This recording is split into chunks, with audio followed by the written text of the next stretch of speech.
Welcome to Postgame on the Pitch. I'm Oz Vida Maraire. With me are the best of the best. John Marshall from Great MLS Great Britain, Nico, Sandra Hart, and our guy, we love him, Stephen Egan of Cascadia. Radio Cascadia. Radio Cascadia. I'm CascadiaSports.net. Don't get it twisted. Podcast going there. Let's get right to it, guys. Sounders are last 6 games, no losses, right? They've got 4 wins and 2 draws. All right, today they beat New York 3-1, and I say New York was missing some players. Irregardless, they get the result. How do they get the result, Stephen? Continued resurgence from the attacking players. Sounders have finally managed to put the ball in the net the last few games, and today was no exception. Even against the run of play in the first half hour, they were eventually able to find their goal against a very, very good Eastern Conference side. Okay, now they've got a new player who's making a difference. Definitely. Raul Ruidiaz stretching the defense in behind with his speed. He has one of the firmest, paciest shots I've ever seen from an MLS striker, and he can use that to create all sorts of angles for himself. Most importantly, he's making all sorts of space for everybody in midfield with the distance that he creates between the midfield and defensive lines of the opposition.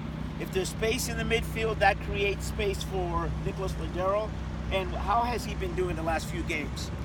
Nico has been doing well. I mean, I think his confidence has grown, and in that confidence, his game has stepped up, and I think that's huge because he's a player that can do so many things for you when he's playing out wide, when he's playing a little bit more central.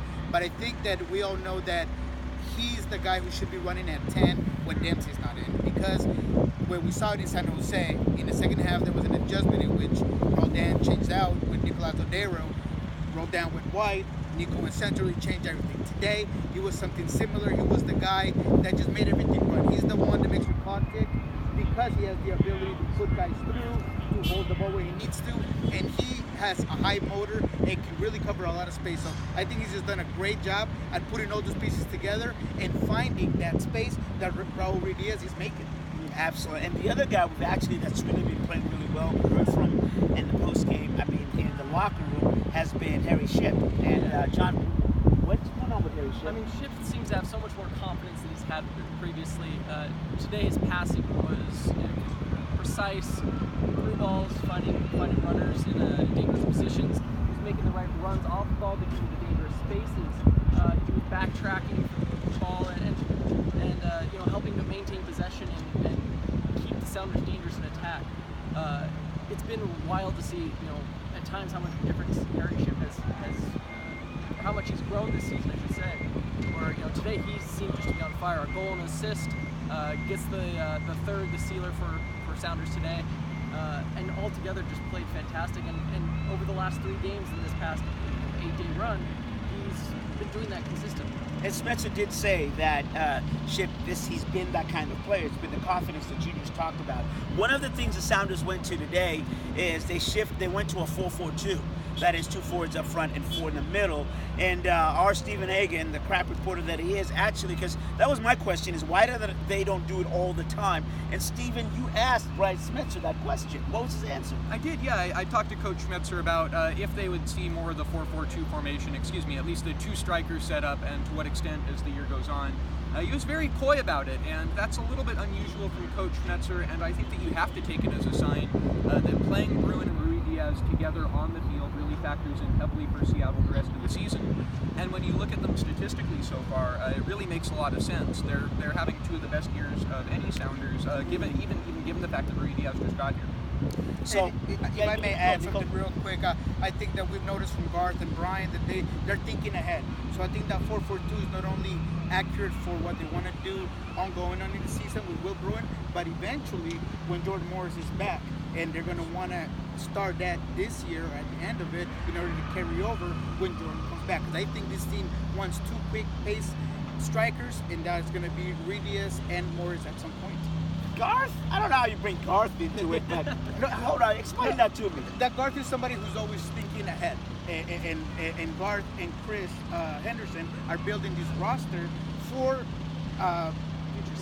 future seasons without forgetting about your great young homegrown player like Jordan Morris. He has to be part of the equation for next year. So that's why I think that's a smart move by Garth. Agreed. And you've talked to him at length, and Garth, I see, you do have a, well, you have a I great just think he's a relationship with smart all guy. of them. I agree that they always get the young players. So having that, the Sounders, as we said, they're 4-2. They haven't lost in the last 6 games. So up next is Minnesota.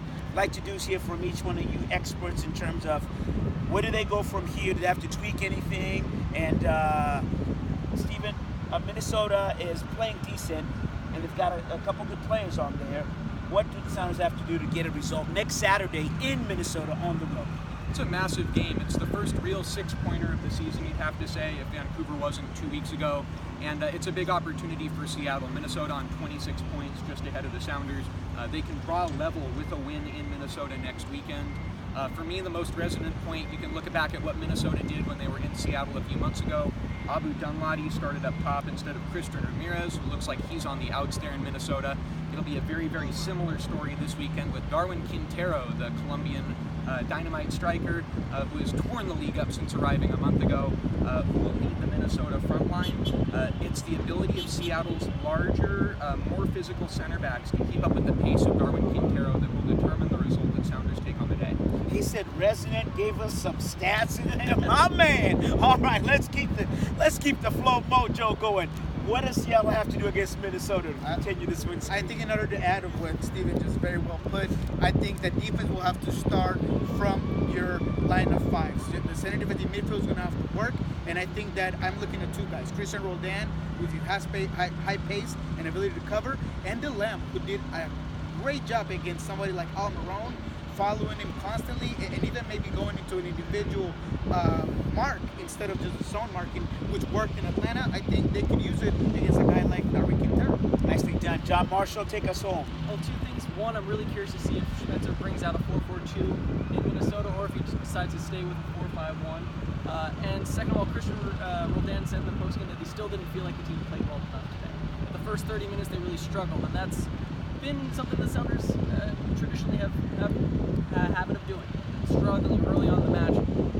I want to see the Sounders come out early and play confidently, play well, precise in the early moments of the match, and not let Minnesota get control early on and really take the game to them, but instead have the Sounders take the game to them. So. Classic, fair enough. They have been good on the road. Now, Steven, correct me because you know these stats, but you've got a San Jose, you did well, you won there. Atlanta, you went 1-1, correct? You tied there. And so they've been pretty successful on the road for the last 2 games anyways, if you will. So for me, my parting question is where my man Clint Dempsey, and I think the right on Jody DeLemp. So for post-game on the pitch, for Nico, for Sounder and Hart, for Stephen Egan, who is Cascadia Radio Cascadia podcast. When is the next podcast coming up? It'll be out on Tuesday, episode 164. I hear you might even join us. Yes, we might have guest appearance. And of course, as I said before, John Marshall for MLS Great Britain. I'm Oz Wiedemar here for CascadiaSports.net, and this is Postgame on the Pitch.